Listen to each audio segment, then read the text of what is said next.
I seriously do that again?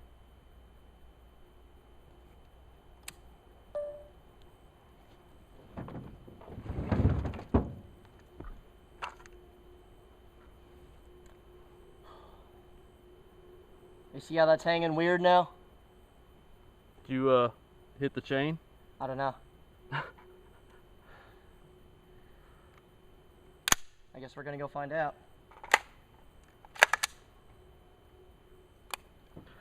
What the upside is you can pull that side target down and just take that piece of chain and sling it through there and hang it back. Yeah.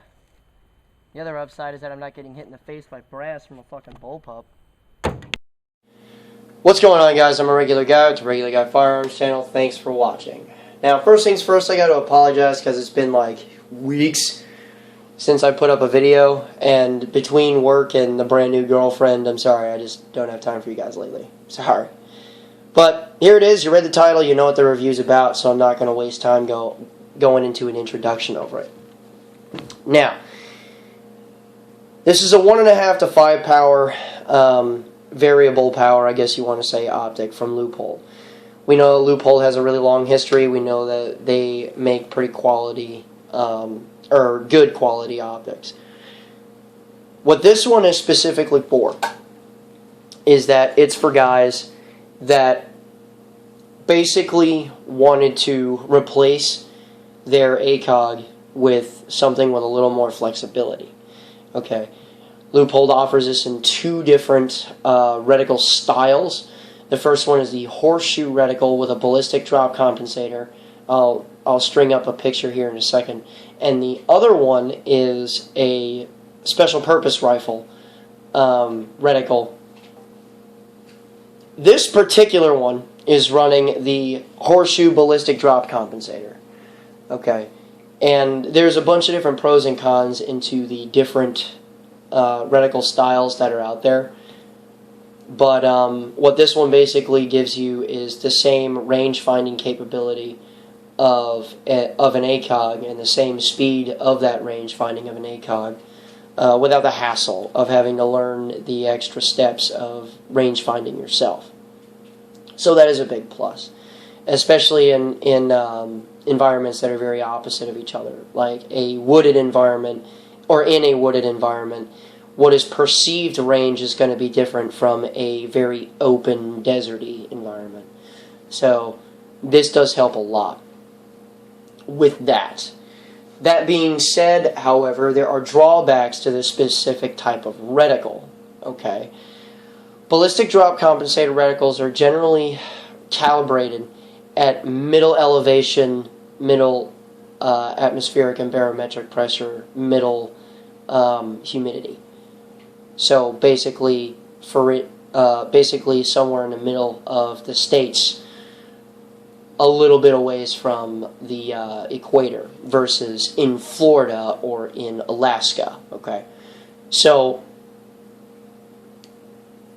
while that's good in that it gives you a pretty good in the neighborhood type guess, really, as to where to shoot at certain ranges and stuff like that, there are obviously going to be drawbacks because it's not going to be super precise. Granted, though, an optic like this is not made to be super precise. What it's made to do is, because first of all, it's calibrated also for M855. Okay, so already out the gate, you're not really talking about or thinking about super precise shooting, and that's not what this is made for. It's not made for a sniper rifle. What it's made for is your designated marksman type guy, or like the unit's resident motherfucker with a rifle. So what it does is that it helps you get in the neighborhood of the range that you're trying to shoot. And where it really comes into its own is at the 300-yard line, or I'm sorry, the 300-meter line, and farther than that. Something else to note about this is that this is also calibrated for meters, not yards. So if you're in a civilian world, that fact alone is a little bit of a disadvantage for you, because when we're talking about getting zeroed, most ranges operate on the yard line versus the meter. Makes sense. So if you're a dude in a military unit, however, and your command's cool with you sticking this on your rifle instead of a TA-31, for instance, then you're at an advantage because everything hashes out as far as where you're zeroing it and everything else. And of course, when you do rifle qualification, you're confirming your zero at those exact ranges. So that's something to note. And for me, it's enough to not get the ballistic drop compensator reticle, specifically because most ranges that we go by are by meter. And most things that I range things by are usually, most things that are done in the States are by yard line. And, that's generally how I range things most of the time, is by yard line. I know that system the best. All that being said, let's go into some specific unique features about this optic, whether or not you have a specific type of reticle in here, that would just lean someone towards picking one up. Number one, what's kind of nice about it's not 100% needed in my personal opinion, mainly because if this were mine, I would just leave this at max power and then use some canted iron sights as backups if I need it for closer than 100 yards. But there is a throw lever in here for 1.5 power should you choose to use this as a starting point, meaning you shoot mostly at 1.5 power and dial it up to 5 power when you're trying to shoot farther away. Okay, so that's kind of neat to just have. A lot of guys like their extra options and stuff. The next thing is that the horseshoe portion of the horseshoe reticle can be illuminated with a dial, and there is an off to an 8 setting on here. Something else that's pretty neat about this is that the turrets themselves, more importantly the elevation turret, has a 0 lock. Okay, that is very important, especially for the special purpose rifle reticle, specifically because if you have to zero your optic, right? Well, you will have to zero your optic, but once you have it zeroed, you can lock these turrets to the point where you cannot decrease your elevation anymore, meaning you can't shift your point of impact down, right?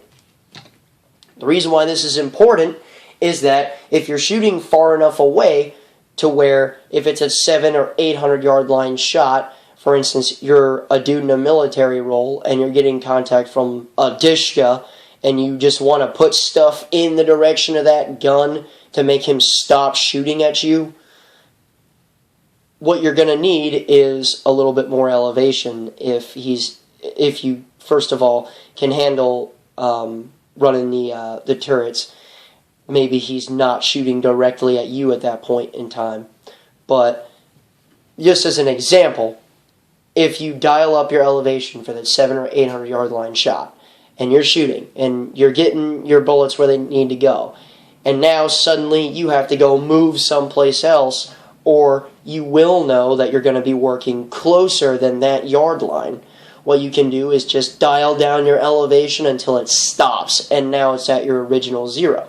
This is very nice to have for really any piece of glass that's magnified, but particularly on the designated marksman type optics and stuff like that. So that's a really nice addition, and I would dare say that it's a needed addition for a scope like this. Going back to the horseshoe reticle, something else that I noticed while shooting with this thing, I put about 4-ish thousand rounds through this rifle with this optic, and I noticed something in particular that I don't like about the horseshoe reticle. I noticed that it's busy. The reason why I say it's busy is that the horseshoe reticle itself and the hash marks themselves are thick. Everything is really thick, really bold about that reticle, and the reason why that's a problem is that it starts to obscure target area, particularly 300 meters and farther than that is where it starts getting a little annoying. because now I have to sift through the reticle to find my target and then shoot it. Never mind even really trying all that hard if it's in real deep cover, if it's camouflaged real well. That's just a problem.